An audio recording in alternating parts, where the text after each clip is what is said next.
Hi, I was seeing wisdom, the convener of the Mountain Show on radio, the Mountain Summit, the father and son adventure. Guess what? Something new is about to happen. But before I tell you that, do you know that real men are always moving into extinction? Children are looking for real men. Women are looking for real men. Society is looking for real men. Real leadership is looking for real men. Look at this. I read the statistics that shows that if a child in a family get involved with something, that it is 3.5% of the time, the entire family will follow that child. If it's a woman that introduced something and began to do something, that's 17% of the time, the entire family will follow that woman. But if it is a man that began something, an attitude, a habit, that 93% of the time, everyone in the family will follow that man. What does that tell you? Where the man goes, so the entire nation goes. Daddy, they say, is destiny.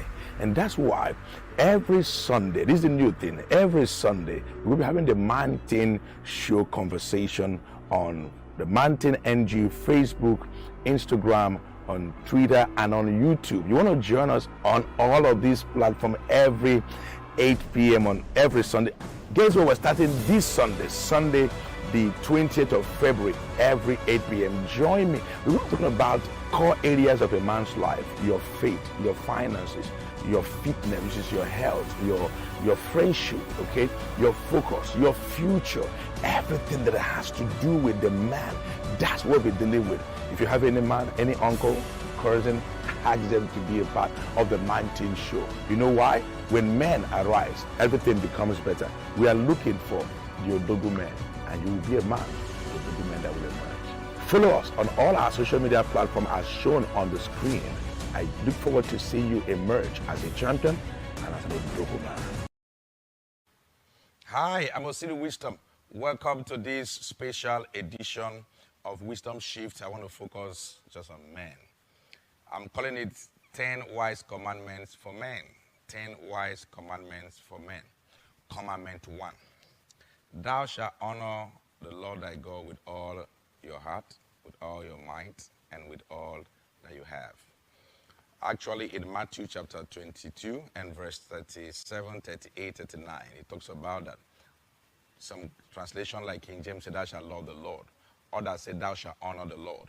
You say you can honor God, and then every other person begins to honor. Most men seek honor from their wives, seek honor from their children, seek honor from everybody. But you know, you also have to give honor before you can receive honor. You have to be honorable before you can receive honor from other people. Okay? So you have to honor God, honor yourself, honor your wife, honor your children. Honor that you get back is like a harvest for the seed of honor you have sown. You know, some men say you don't respect me, but you have to first sow respect before you can reap respect. It's very, very vital that you understand it. This is wise commandments. And I believe that this commandment is going to help you. You know, it has helped me. It's helping a lot of other men to be able to find honor. Watch every man that is honorable. They have a way of honoring other people, because honor is not just what you do. Honor is who you are. So you don't honor people because they honor you. You honor people first because honor is who you are. So in our world where honor is becoming scarce, where people are doing things dishonorable, you know, you need to stand out and say, I want to be an honorable man. Okay? In fact, in the Bible, you know, made it very clear about the man also honoring the wife. Let me read that out for you.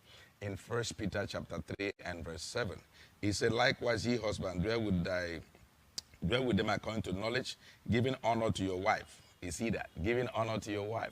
So God says the first commandment, give honor to God. And I'm saying by extension, when you have given honor to God, it also reach to your wife, it reach to your children, it reach to everyone around you, to your staff, to your driver, to your gardener, to your gate man.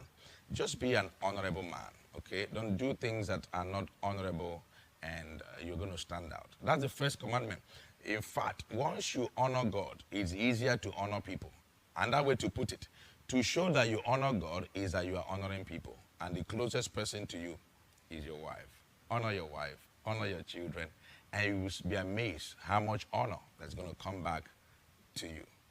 Wisdom 2, thou shalt love thy wife with all thy heart.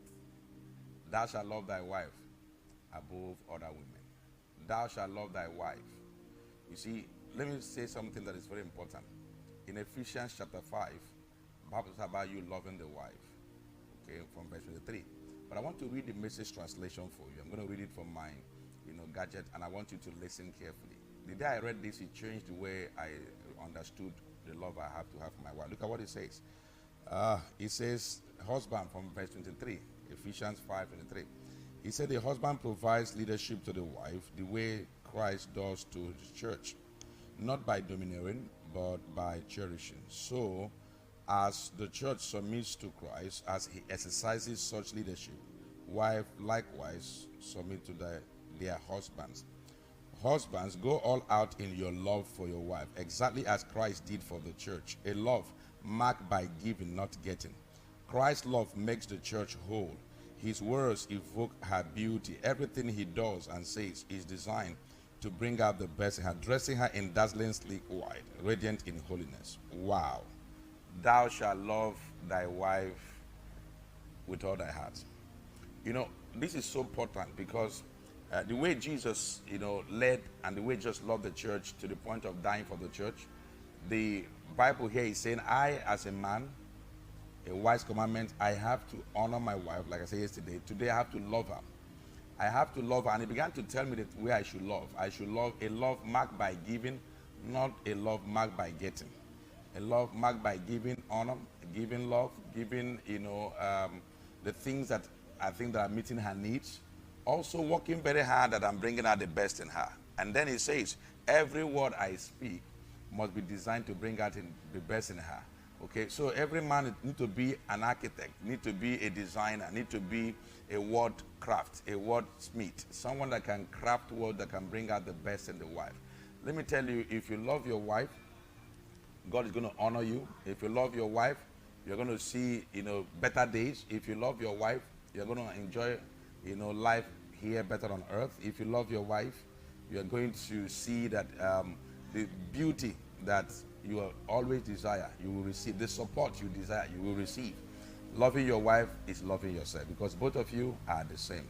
If there is anything your wife complains that is making her, to feel that you have left that first love, please listen. Okay? Don't swallow hook, line, and sinker, but listen. When you listen, pick the flesh and throw away the bones. But by all means, try to love your wife, and that's the bedrock that can help you rise. So that's wisdom 2 today. Commandment 3, or you like call it wisdom 3, is that you, as a man, you have to pay close attention to your family. And that way to put it is prioritize your family. Prioritize your family.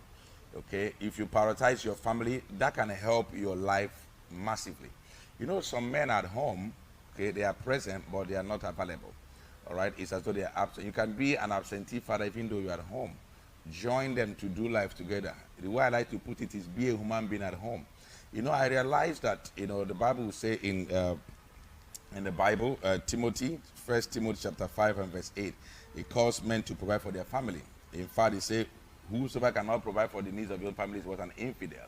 If you're not careful, you can, because of that, be driving to provide food for them, provide shelter for them, provide all the other kind of providables, and you are not there. So don't substitute things for you. Don't substitute things for you. Be there for them. Be there when your wife needs you. Be there when your children need you. You have to place priority on your family.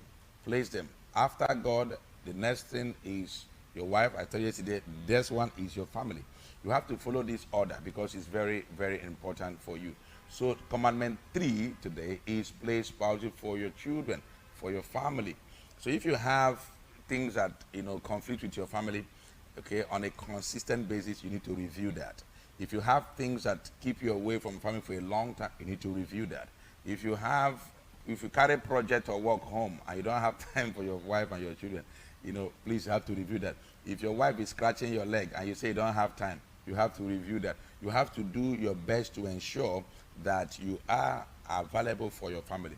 Let me tell you this. Children, they don't spell time, okay? They don't spell love, rather, as L-O-V-E. They spell love as T-I-M-E, the time you spend with them. Let me close with this story. A young man asked the father, how much did they pay you in your place of work? He said, $10 per hour. He said, $10 per hour. He said, yes. He said, Dad, I have $20. Can I pay you for 2 hours so you can spend 2 hours with me? Don't allow that to generate to that point.